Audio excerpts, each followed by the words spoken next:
Tony Khan, you're a businessman. You're a guy that's never left money on the table, so don't do it now. Don't leave that giant sack of glistening dollar bills sitting on that table. Welcome to the Real Appreciation Podcast. I am David Clair-Bennett, and with me today is a professional wrestler and a future Hall of Famer in every pro wrestling Hall of Fame out there, because he's also a future star in a major wrestling company. That I can almost guarantee you, because ladies and gentlemen, we are in for some big trouble today, because we have right here, for the first time on Real Appreciation, Big Trouble himself, Ben Bishop. David, thank you so much for having me on here. That's a killer intro. Good job. I always rate every podcaster, everybody that does a podcast, make sure that they know the intro. Now, do you know the full thing? I mean, do you know the full moniker, everything? Do you know all of it? Hit me with it. Earthquaking, pillars shaking, leader of the Meat Pop Express standing at 6 feet 12 inches tall and weighing in at 15% of a metric ton.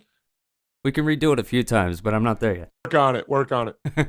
Well, first and foremost, congrats on all of your continued success. Thank you so much. Yeah, it's been so far so good, man. I'm about a little over 5 years now in the wrestling business, and it's been a lot jammed into that 5 years. I mean, it's a lot has happened, a lot has gone great. There's bumps along the road, there's disappointments, but I'm definitely appreciative, and no pun intended, appreciative. Have a lot of gratitude for what I've been able to accomplish thus far. Man, that's awesome, and that's what this show is all about: gratitude and appreciation.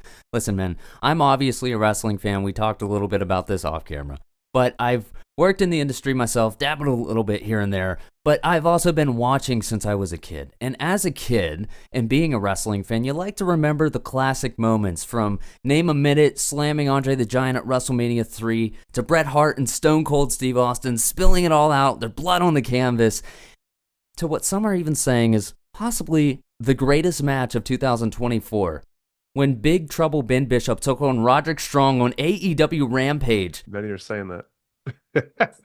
I'd say it was pretty exhilarating. I'd say it was the most anticipated Rampage since the debut. And to go into it, even to pull back the curtain a little bit, David, and I for everybody that listened, I totally understand what this is. So don't think that I really believed it was the greatest match of 2024. We can keep going along with that.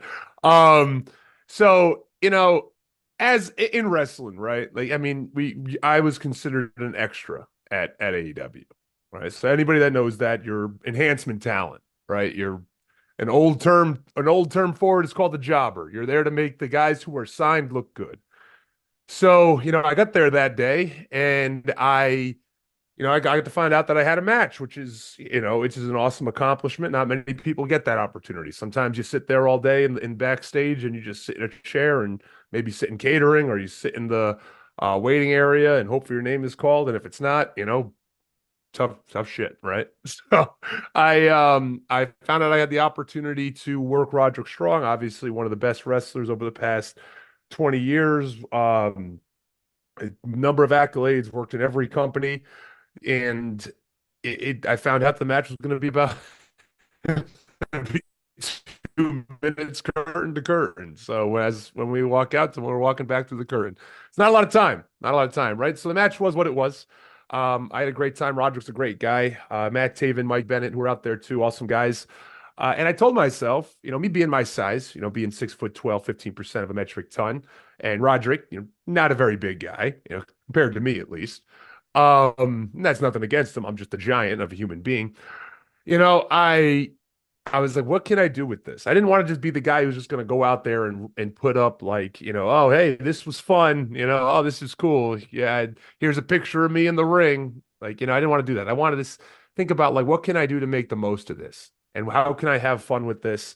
And, to make lemonade out of lemons, basically, figure it out. Like I've seen it, what everybody else does, and I wanted to be a bit different. So I started making all the content around the match and this, that, or the other, things that extras don't normally do. And some people might take offense to it or say, I don't like when extras try to make it about themselves. But I was like, you know what? How are you going to get ahead? How are you going to get people to pay attention to you? You're just going to sit back and be like, oh, thanks for beating me in a minute. Like, thanks for coming. I didn't want to be that thanks for coming guy. Like, I wanted to try to now make something of this. And, fortunately, it could have backfired. It could have had people laughing at me like, what a joke you are after all the pomp and circumstance I had that whole week leading up to Rampage. And I was happy it was Rampage because it was taped. So if it was on Collision, I wouldn't have been able to do any of this. I wouldn't have been able to make the content. But since it was Rampage, I had a week to think of like, what can I do content wise to build this up and get people to pay attention to it. And hey, numbers don't lie, right? It was one of the most watched Rampages of the year. How did it feel being in the ring with Roddy? Very comfortable, to be honest. A lot of people will say like, very nervous, but and this is not me. Like I'm a humble person, but I'm also confident. So this is me speaking confidently. I don't whenever I'm in like bigger matches with better opponents, I always seem to perform better. I seem a little bit more focused. I like being in more like in a stadium. I feel like I'm more into what's going on than being in, a VFW or a bingo hall on the independent circuit. More in tune. So, and he's just, a pro's pro. I mean, there's so much that can be said about Roddy. Everything he's done through the years. It was very easy to work with him. Guy hits hard, I'll say that. So any his reputation precedes him. But it was really an awesome moment, and I couldn't have been more appreciative I was more fortunate that I was in a ring with a guy like that. You just talked about the independent circuit and, as some would call it, the indies. And you've been killing it in the indies for, you said, 5 years now, right? Yeah, 5 years. Just half a decade in, you're already at the absolute top of your game, I feel. What is one of your biggest goals you have set for 2025? Yeah, I mean, obviously the number one goal is, as the goal is every year, to try to get signed, right? That's the number one goal, either whether it be WWE, AEW, TNA, whatever it may be. That's a huge goal of mine. But in 2025, I really want to start hitting my stride more with working some of we can call them bigger indies, or we can call them more prolific indies, or more social media savvy indies, because those are the ones that really will get people to pay a little bit more attention to you. At the end of the day, somebody at AEW told me this. He said that it's not even about the matches; it's about the posters that you're on. So if you're on the posters of some of these larger independents, let's talk like, the Wrestling Evolvers, the Evolves, the GCWs of the world. If you're on these posters and you have the graphics, it's like that almost means more than the match. It just shows that you're getting the opportunity to work for these bigger indies than just, and I have all the respect in the world to the ones that I'm currently working for. They're great, and I'm working some great opponents. It's just some indies are a little bit more social media savvy, and in 2024, which I've learned in this past year, really is the name of the game. You got to be able to market yourself on social media. It's relatively a free platform to market yourself on. You have all these eyes that can and have the opportunity to look at you, and you need to take advantage of that. You can't just sit back and think, oh, they'll find me. I've got a lot more opportunities in this past year just based off my social media than I ever did just being a 7 foot in shape guy on the indies, which you would think it's like, oh, that's a meal ticket, right? That's a meal ticket to get to WWE or AEW. But we're in 2024 again. It's not the same as it was in 1995. So taking advantage of something like that and working for those companies that leverage social media a little bit better is a goal of mine. And it's because of your social media presence that you talked about. I really appreciate that you go above and beyond to get the attention. You pull for the stars that may not exist otherwise. And I appreciate that you do that, and you're killing it, and you're going to make it big, man. Thank you so much. And I tell everybody that, David, I hear so many guys and buddies of mine and guys you even, and not even friends, but even guys I see on social media who will get so upset that they're not getting TV time, and they're not getting time to showcase themselves or showcase their talent. So I say, like, I was on TV for a minute and a half in total. tops, and the camera wasn't even on me the whole time. So I was on that TV for a minute and a half, and I was able to gain 10,000 social media followers in the last like couple of months, and just because of what I took advantage of that time and I maximized those minutes and I moved it over to social media where that's just again free marketing. Like you can, and there's so many more eyes that can see you on social media than are going to be watching the TV. So why not try to make yourself something on social media? Like let's look at like guys like great example like the Outrunners currently on AEW. Yes. What they've done in the past month. Those guys have always been like incredibly entertaining, and their gimmick is incredible, right? I've seen them since I first started. I've seen their stuff, and I'm like, I don't need to watch these guys wrestle. Like their social media presence and like their whole aesthetic is amazing. So now they get a little bit of time on TV. People are like, who are these guys? They take it over to social media. They start making some videos. Now they blow up. Now everyone loves the Outrunners. And this is a tried and true formula that I've learned from guys like Matt Cardona, who really was the first to fully take advantage of social media in 2011, 2012. Because he wasn't getting what he wanted on TV. He said, I'm not going to wallow in my own self-pity. Let me take it to social media. And he's still killing it on social media. More recently, Joe Hendry. I can tell you right now, I bet you 95% of people who know who Joe Hendry is have never seen a Joe Hendry match, but they know the face, they know the meme, they know the song. Danhausen, another one that in recent history, who's been able to take social media and build himself up without needing to be on TV. So those are just all examples of guys who've taken advantage of it.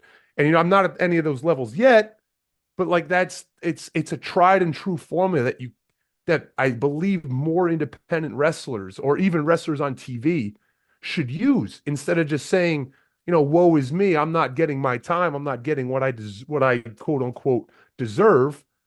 Make it for yourself because the platforms are there. You don't need a TV.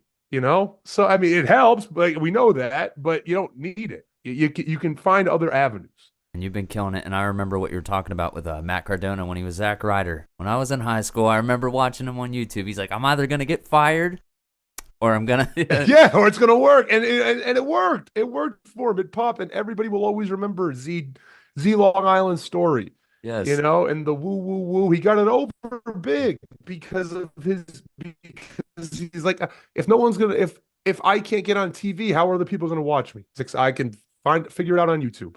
So and the other ones, I forget what were the other ones back then? It was like tout. They were trying to get over big, and that didn't work. I remember Charlie Sheen on Raw. What was the 6 second? Oh, Vine. Vine, yes.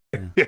So again, there are opportunities out there, and I'm not trying to sound like I'm a Gary V or something like that, and I'm this big savvy social media guy, but everybody's got a phone. You got a social media. Show your personality on there because if you can show your personality on social media, it'll come across on TV, and you can and then it can work, and you can almost hone your own personality and practice with it and see where it goes. Anyways, you're 6'12". How? How? I don't know because people ask me that all the time. Well, first I don't know how. First of all, I'm so tall because I guess my dad's 6'4". My mom's only 5'6". So people always say, like, where'd you come from? And I'm like, I don't know. And I guess my dad's side of the family is pretty tall. But I'm definitely the tallest by about 5 or 6 inches on my dad's side of the family. But yeah, 6'12". And people always say, where'd you come up with 6'12"? And I'm like, isn't that 7 foot? I'm like, yeah. I guess just a different way to say it. So my story behind that is that when Kevin Garnett came into the NBA, obviously it was in the 90s, and when he's a legit 7'1", and so when people would see a 7-footer, they're like, you're going into the paint, like all you do is back to the basket. You don't do anything else. That's how really I came up in basketball. Same thing. Like you weren't gonna take jump shots. The game has changed tremendously, but that was back in the day. So in the 90s, early 2000s. So he always would tell people, I'm not 7'1", I'm 6'13". so he wouldn't be subjugated into that 7-footer mold that people put that box that you're put in. So when I started wrestling, I'm like, I don't want to be known as just a 7-footer. I don't want to be just like the big brooding monster guy who comes out and with the deep voice and I'm gonna hurt you and break your bone type guy. Like I didn't want to be that. I didn't want to be that like just enforcer 7-footer guy. So I said, I'll be 6'12". And so I'll take it from Kevin Garnett. And everyone's like, no, that you're a joke. I'm like, okay, if they do, they do. But like, I am tall. It's not a gimmick. I am shoot very tall. So yeah, I'm like, it's if they don't get it, they don't get it. But now I'll be at shows and people will be chanting 6'12", 6'12", because now they remember it. I'm not just another 7-footer because you've seen a bunch of guys 7 foot. You haven't seen a guy 6'12". So to me, it's just something that it's silly enough that people were going to remember, and it's going to resonate with them and be like, "That's funny." He's winning 15% of a metric ton. I'm just like, let's just keep going along with the ridiculousness of pro wrestling. I'm just going to instead of saying a normal weight. I think nowadays it's pretty funny when you see like guys like Orange Cassidy come out and it says weighing in at whatever, and then you have guys like I think Ruckus, who comes out and it says like where he weighs in at a street value of whatever it may be, Like, so it's just funny ways to say it that makes people remember it, and that's why I started doing the 6'12" thing. Someone I think you should work with one day, and I think you two would be great together, is Big Bill. I think so too. I think there's money being left on the table, whether it be a match or whether it us be a tag team. Because Dave, at the end of the day, like people love it, casual viewers, anybody who like is a fan of like that this type of circus, right? Or circus. So I'm going to preface it with this: people go to the circus. They don't go to the circus just to see the trapeze and the clowns, right? They're going to see the elephants. They want to see something they don't see every single day. So people are going to be they're going to resonate towards bigger guys. So you see a guy like me and Bill, two big guys, two guys who are in shape, good looking guys. You're gonna turn the channel and be like, who the hell are these guys? Or you're gonna be in the audience like, I'm immediately fixated on these guys. Like, look at them walking down the street in a supermarket, in an airport, anywhere. Look, who are these guys? Now I want to know, who are they? Are they an athlete? Are they somebody? Who are these guys? And that's what you need. It's a circus. That's how they brought people in. I'm not saying we're like a freak show, but wrestling's kind of a freak show. Yeah. Like, so you're bringing in oddities and guys you think you're not seeing every single day because that's going to bring people in. You don't always want to see like, hey, that guy looks like somebody that could be sitting next to me in this crowd right now. And like, yes, he could do amazing things in the ring, but the initial like, whoa, what is that?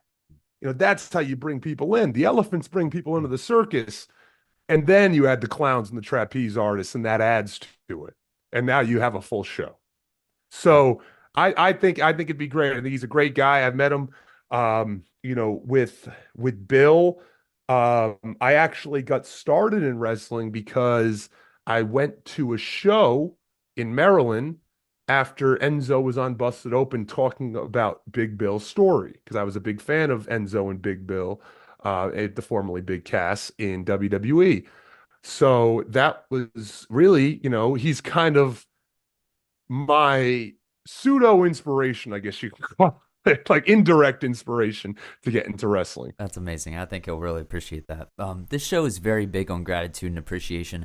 And one of the things I like to do, I like to pay homage to somebody I get compared to like constantly, and it's the greatest compliment on earth, is Chris Van Vliet. Oh wow, yeah, that sure is. He's the best. And one of the most important things I do, and I take this from him, every day when I wake up and before I go to bed, I say the 3 things I'm grateful for. So I want to flip that question on to you, Ben, and ask you, what are 3 things you're grateful for right now? Oh, that's a good question, and that's something I need to start doing more, because I always say, and I sorry that I preface every question with a quick anecdote, but I was taught this from my wife, and I'll start with her, that I'm very grateful for her. That's the first one, but I'll start by saying that, and my whole support system really, but it's always in wrestling, we always become so like fixated on, are we going to get signed? Are we going, like, is it, is this all worth it? If we don't get signed, then we're a loser. We're not, this isn't worth it. We're not. And so that's everybody's, a majority of people's goal when you become a wrestler, is like, that's what you want. But it makes you not take a step back and appreciate the little things, like you say, and have the gratitude towards those little things. And she's told me that multiple times, like, you've done cool stuff. Like, yes, you might not be signed yet. You might not have hit that final goal that you're really trying to reach, that big goal you're trying to reach. But like, you got to do stuff with Brandon Walker at Barstool. You got to be in a WWE 2K commercial. You got to be on Young Rock. You got to meet a lot of your favorite legends. You worked out with DDP at his house and have become very friendly with him. Got to tag team with Jeff Jarrett. You got to be on AEW a few times. You had a WWE tryout. So it's all these little things that, like, for a guy like me who's so goal oriented, all I'm thinking about is that final goal. Is that, like, is that goal that like, I got to get signed, I got to get signed, but all these cool things are happening around me, and I'm not sitting back and saying, like, this is fun, this is cool, like, you're doing cool things, like the small wins. So that's the second thing, the small wins that I'm very gracious for. And number three, I'd have to say, up until this point, knock on wood, but I've had a lot of injuries. I've had a lot of injuries, and I've had, in basketball, playing throughout the years, I would say my health, because, right now I'm working through a little bit of a small minor thing right now. And it gets you down, right? Because you're hitting a stride and you're like, what the heck? I can't do certain things, but I got to appreciate that and be gracious to myself that I am in good health, and I'm still able to do this at the level I want to do it at. So I would say those are the three things: my support system, especially my wife; number two, the small wins; and number three, my health. Those are amazing things to be grateful for, man. Hey, real quick, real quick. You mentioned being in Young Rock. I didn't know this. Did you get to work with Dwayne? No, no, but he narrated over my the spot that I did in the show. So it was, again, indirectly working with him. But he was talking while I was being seen on film. It was a Royal Rumble. It was like it was the Pat Patterson episode in season three. Actually just got a SAG residual check today, which I was pretty excited about. Yeah, not as much. Keeps going down, but it's okay. It's I know the feeling. I made a movie, man. I get royalty checks of $2 a month. two, but yeah, right. Yeah, yeah. Every quarter you get that, like, $30 to $50 check, it seems like. But you know what? That's another thing, honestly, is as I grow in my career, it's something I'm very interested in. I know you've dabbled in it, in acting. I just did my first independent movie, which I was really excited about, and had a prominent role as the big bad guy in it. So that was really cool. Can you talk about it? Absolutely. It's called Gentle Giants. Follow it on social media, on Instagram predominantly. Great crew, awesome people. I mean, you've done acting, so you get this. So how I'll say it. It's similar to independent wrestling, where it's like everyone's doing it for a passion, right? Like, nobody would be doing it. No one's doing independent filmmaking, thinking they're going to make millions of dollars, like, off the bat, right? Good. No You one, should not. and it's all, it was a crowd-funded effort. They did a great job marketing. They did it. That's what I really appreciated. Wrestling is involved in the movie. It's not all based around wrestling, but that's part of the movie. So that's why I got involved. And got to play Big Trouble Ben Bishop. So I'm playing myself, just as basically, like, a heel bad guy. I always say, like, my character's like almost like a Biff or a Shooter McGavin type of character. Sure. So I'm not sure exactly when it's come out. They're obviously doing all the post production. It's going to take some time. They're hoping to get it on a streaming service. The whole deal there. So I'm not involved in any of that, but I talk about it. I tell people all the time. Gentle Giants. It's a rom-com. The team did an amazing job. I loved being on set. It was so cool to hear the passion and just the energy everybody had of getting this done. And anybody that wants to get into acting, just know it's a lot of hurry up and waiting. Like, it's not glamorous. You're not sitting there, like, where you're not getting through things and, boom, boom, like that, right? Yeah. You're sitting there doing the same take 20 times, getting pissed, but I remember we were in the ring doing a scene. We had to film our fight at the end, and it was it was a wrestling match. And man, it was a hot day in a warehouse, and we had the ring in there down here in Atlanta, and man, it was. I think I was in that ring for 4 to 4.5 hours and just drenched. And everybody was so incredible, running waters and are you okay? Are you good? Do you need anything? I'm like, no, and me just being like, let's just get through this. Because I'm a wrestler, so I'm like, I know what we need to do. Let's do it. But everybody else I had to be patient and just understand, like, we need to get angles, we need to get this, we need to get that, we need to get this. And it was something. But I'm like, hey, I go through these indie shows that sometimes are 4, 5, 6 hours, so I can deal with it. So I can suck it up and deal with it. But Gentle Giants, folks, it's going to be awesome. I can't wait for it to come out. Follow it on social media. They're still putting out content. So we're hoping that it will get a really awesome reaction when it does come out. What I want you to do is I want you to look into that hard camera right there, and I want you to tell Sir Tony Khan why you, Big Trouble Ben Bishop, deserve to be all elite. Hey, all right, let's see. Tony Khan, you're a businessman. You're a guy that's never left money on the table, so don't do it now. Don't leave that giant sack of glistening dollar bills sitting on that table, because you're looking at the guy who can come in and who can actually change the game in AEW. Old Big Trouble Ben Bishop, the guy who stands at 6'12" and weighs in at 15% of a metric ton, earthquake and pillars shaking, meat popping, jaw dropping, you name it. I'm the one that they come to see. I'm the guy made for TV. And it ain't nothing else but just putting my name on that piece of paper. Let's make it happen. Tony, get ready to get ready, because eventually here comes trouble. Amazing. Now we're going to do the same for Triple H. All right, I'm just kidding. Just so what I just said, just add you in and change a couple of letters. Dude, I can't thank you enough for doing this. Thank you for doing that last part with me. I hope you enjoyed this as much as I did. I did, David. Thank you so much. This is awesome. I think you're doing a great job. So, putting you over. Keep it up. Keep up the great work. Obviously, Chris Van Vliet's a great guy to emulate. And, yes. Best of luck to you as well. I'll be following along. Stay tuned, because we got former WWE superstar Maven coming on.